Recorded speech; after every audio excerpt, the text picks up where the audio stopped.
Hey everybody, welcome to Tabletop Parents. I'm Jessica Senesac, here to talk to you today about ways to start developing literacy as your child grows older.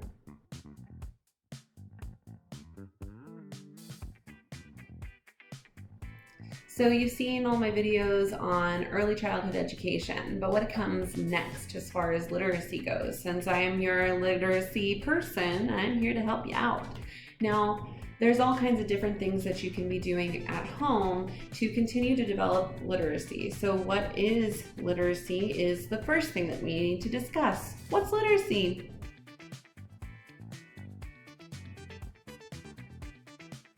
Literacy is how well we can communicate, write, and read, right? So with that, what do you have your child do on a regular basis where they're writing? What do you have them do on a regular basis where they're thinking critically and talking to you about those things that they're thinking about? What are you doing to make sure that they are reading things at an appropriate level that's going to increase their knowledge and vocabulary and their use of the English language? So if you don't know how to answer those questions, that's okay, because I've got lots of ideas.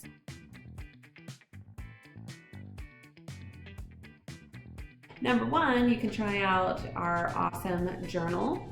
We have journals for different age groups that will be great use for either remediating or developing or increasing your child's literacy. So if your child is starting to get behind, we have journals that you can use that are in their age bracket to help bring them up to the grade level that they need to be at. We've got journals that will help you with just getting their reading comprehension up and getting them thinking critically and creatively. So we've got our tabletop journals, which are amazing for building that literacy in writing and reading comprehension. They can read any book with these journals, and as they're reading their book, they do activities inside of the book that are just different suggested prompts, so that they're writing, they're drawing, and they're having fun while they're reading, and they're reflecting on what they read, and they're maybe rewriting what they read in some cool alternative way, giving it a new ending, giving it a new beginning, just changing the conflict. And this also has keywords that are used in the Common Core standards, things that they're going to see in school, but it's their journal. It's their personal thoughts and feelings and ideas, so it's an outlet for them. So that is one suggestion that I have for you. You can create your own writing activities for them if you want, and you can obviously, just suggest different things for them to write about each day and things like that, or just let them free write. We have imagination journals. Now, those things are going to be really great for increasing their ability to handwrite and do sentences and create stories and do things that are all creating stuff on their own that doesn't pair with the book, and it's all its own set. So it's great for developing literacy as far as writing and creativity goes. And what ends up happening is you can have them have their own imagination journals, either getting from our store at tabletopteachingllc.com, or you are going to get a bunch of paper and have them start creating things, and you come up with your prompts and you come up with, a creative writing idea that they can work on. And then you have them read it to build their reading comprehension, read it to you, have them work on their public speaking, and you guys talk about it. I think the most important thing that you can do with children of all ages is talking and asking questions and having cool, in-depth conversations.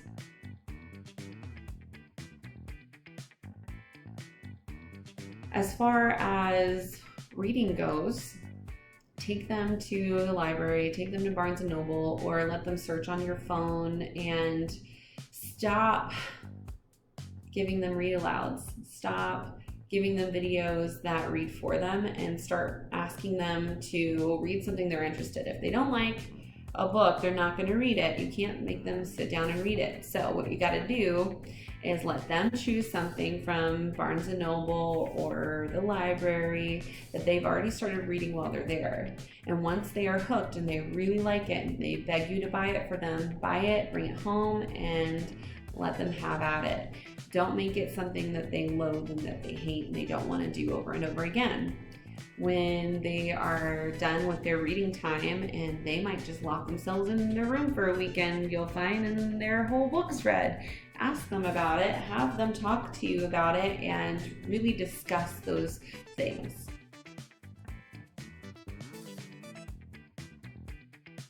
Other things that you guys can do is have fun with problem solving or problem finding games. Now, problem solving skills are extremely important, right? We have to figure out how to solve problems, and that's part of literacy because we have to make predictions on what's going to happen in the text, and maybe students are going to have to take a test on something that makes them predict, and being able to identify problems is really important in life. If your child grows up and wants to work for Google, they're looking for adults who can find problems and figure out a solution before it happens.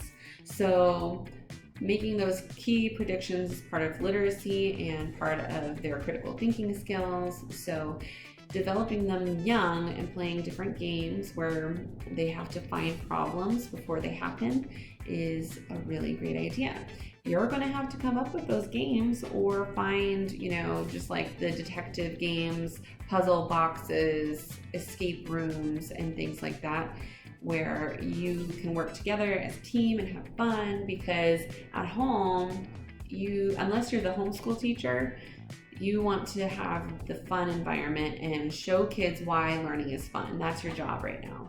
You have to get them interested and engaged, because that's what they need from you as the parent. They don't need you to sit there and teach them grammar and teach them how to write an essay. You've got teachers that are going to do that, and you can help them with their homework. That's an easy fix. You need to show them why writing is fun. Why is reading fun? Why is learning fun? Why is researching fun? Why is problem solving fun? And what is that going to do for them in the long term? So please just nurture and develop and just really hone in on that love of learning for them. And that's going to be something that really helps them develop their literacy, because they're going to seek out things on their own. They're going to see a reason and have a love of and for learning. If you guys go to tabletopteachingllc.com, we've got all kinds of things for parents. You'll see right now, as soon as this video airs, we currently have all our journals digital, but by the end of 2020, you will see many of them are going to be available for print, and the printed versions are different. There are more activities and there are a lot more things to do in those printable, consumable journals, like the digital ones. Digital ones are great because you can use them again and again and again, and they're endless and you can type into them. But as far as the physical copies go, they're used up once they're used up. However, it's going to take so long to get through because you've got about almost 100 pages in every book. Sometimes our pages are more. You'll see all that information on our store page, and you will really enjoy them because we've tested them out on our kids. We've made sure that this doesn't feel like homework and that it's something that is fun for them to do, and it fosters that love of learning. If you find an activity that your child, I'm a teacher, I always say student, sorry guys, that your child loves to do or doesn't love to do, let them do what they like. Don't force them to do things that they hate, because you're not the person who has to force them to do something they don't want to do. Let the teachers figure that one out, and teachers can figure out alternate assignments for them if they are able to.